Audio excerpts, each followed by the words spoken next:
Friends, आज आपण electric power tools विषयी समजून घेणार आहोत. आता इलेक्ट्रिकलमध्ये बरेच टूल्स आपण वापरत असतो आणि काही टूल्स किंवा इक्विपमेंट्स असे आहेत की ते इलेक्ट्रिक मोटरच्या साहाय्यानं सप्लाय देऊन वापरले जातात आणि म्हणून त्यांना इलेक्ट्रिक पॉवर टूल्स असं म्हटलं जातं. उदाहरणच घ्यायचं झालं तर इलेक्ट्रिक ड्रिल मशीन आहे, इलेक्ट्रिक ग्राइंडिंग मशीन आहे, कटिंग मशीन आहे, फ्लोअर कटिंग मशीन आहे. ही जी उपकरणं आहेत ही सगळी इलेक्ट्रिक पॉवर टूल्समध्ये मोडतात किंवा त्यांना इलेक्ट्रिक पॉवर टूल्स आपण असं म्हणतो. आणि यापैकीच आज आपण इलेक्ट्रिक ग्राइंडरविषयी माहिती डिटेलमध्ये आपण समजून घेणार आहोत.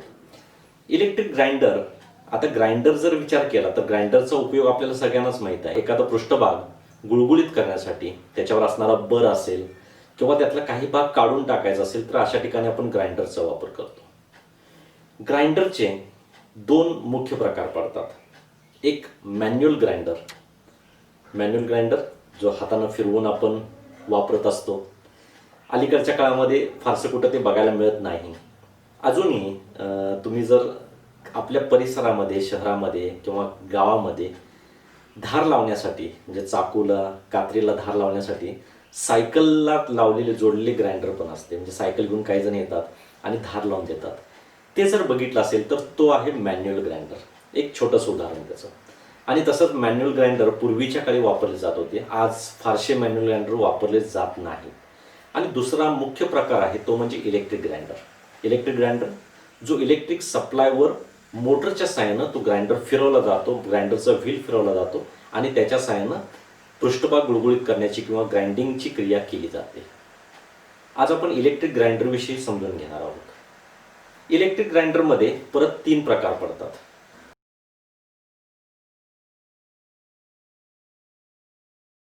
जो ग्राइंडर उभ्या स्टँडवर बसवला जातो त्याला म्हटलं ते पेडस्टल ग्राइंडर. दुसरा आहे तो म्हणजे बेंच ग्राइंडर. पेडस्टल ग्राइंडरची आपण रचना जर बघितली तर या ठिकाणी दिसतो की खालच्या बाजूला एक बेस आहे किंवा उंच असा बेस स्टँड आहे आणि त्या स्टँडवर हा ग्राइंडर बसवला आहे. ग्राइंडरच्या दोन्ही बाजूला इथं मोटरमध्ये बाकी दिसतं आणि ग्राइंडरच्या दोन्ही बाजूला व्हील दिसतं. वर्कशॉपमध्ये फॅब्रिकेशनची जर एखादं वर्कशॉप असेल तर त्या ठिकाणी जर तुम्ही गेला किंवा एखाद्या कारखान्यामध्ये गेला, इंडस्ट्रीमध्ये गेला तर या दोन्ही प्रकारचे ग्राइंडर तुम्हाला बघायला मिळतात. मुख्यत्वे आपण हा जो पेडस्टल ग्राइंडर आहे तोही पाहतो आणि त्याचबरोबर बेंच ग्राइंडर सुद्धा आपण बघतो. बेंच ग्राइंडरमध्ये या ठिकाणी पेडस्टल ग्राइंडर प्रमाणे उभे स्टँड नसते तर त्याच्यामध्ये बांधीव आपण फाउंडेशन किंवा एखाद्या भक्कम टेबलावर त्या ठिकाणी कायमचा तो ग्राइंडर बसवला असतो बेंचवर, म्हणून त्याला बेंच ग्राइंडर असं म्हटलं जातं. तर या पद्धतीनं 2 प्रकारचे ग्राइंडर आपण हे बघितले आहेत आणि ह्या दोन्ही प्रकारच्या ग्राइंडरमध्ये मोटरच्या एका बाजूला किंवा शक्यतो दोन्ही बाजूला, दोन्ही शाफ्टवर हे व्हील बसवले असतात आणि या ग्राइंडिंग व्हीलच्या साहाय्यानं ग्राइंडिंगची क्रिया केली जाते.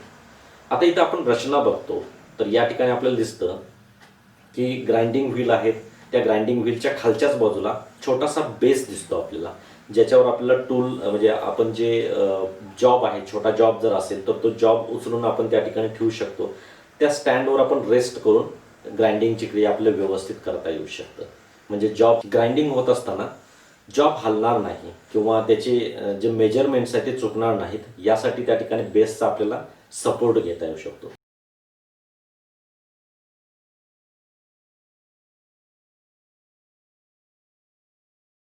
हे जे ग्राइंडिंग व्हील आहेत ते ॲब्रेसिव्ह मटेरियलपासून बनलेले असतात आणि त्याच्यामध्येही वेगवेगळे प्रकार आहेत. आता ह्या ॲब्रेसिव्ह व्हील किंवा ग्राइंडिंग व्हील आहे याचे 3 मुख्य प्रकार पडतात. एक आहे तो नॉन प्रेसिजन किंवा रफ ग्राइंडर असं म्हटलं जातं त्याला. नॉन प्रेसिजन किंवा रफ ग्राइंडर ज्या ठिकाणी तंतोतंतपणाची आवश्यकता नसते. म्हणजे जनरल आपण ग्राइंडिंगची जी क्रिया करत असतो किंवा पृष्ठभाग गुळगुळीत करण्याची जी क्रिया करत असतो अशा ठिकाणी या प्रकारच्या ग्राइंडरचा वापर केला जातो. दुसरा जो आहे तो प्रेसिजन ग्राइंडर जिथं तंतोतंतपणाची थोडीफार आवश्यकता आहे, गुळगुळीत पृष्ठभाग होणं आवश्यकता आहे, अशा ठिकाणी प्रेसिजन ग्राइंडरचा वापर केला जातो. म्हणजे जो व्हील आपण जो बसवतो तो प्रेसिजन प्रकारचा बसवला जातो. आणि तिसरा जो प्रकार आहे तो म्हणजे स्पेशल ग्राइंडर, ज्या ठिकाणी अतिशय तंतोतंतपणा म्हणजे मायक्रो मिलीमीटरमध्ये सुद्धा तुम्हाला अगदी तंतोतंतपणाची आवश्यकता ज्या ठिकाणी पृष्ठभागाची असते, पृष्ठभाग एक समान लेवलमध्ये करण्याची आवश्यकता असते, किंवा मायक्रो मिलीमीटरमध्ये जिथं ग्राइंडिंगची आवश्यकता, फायलिंगची आवश्यकता असते, अशा ठिकाणी स्पेशल ग्राइंडिंग व्हील जे आहेत, स्पेशल ग्राइंडर ज्याला म्हटलं जाते, त्याचा वापर केला जातो. तर असे 3 प्रकारचे हे ग्राइंडिंग व्हील आहेत.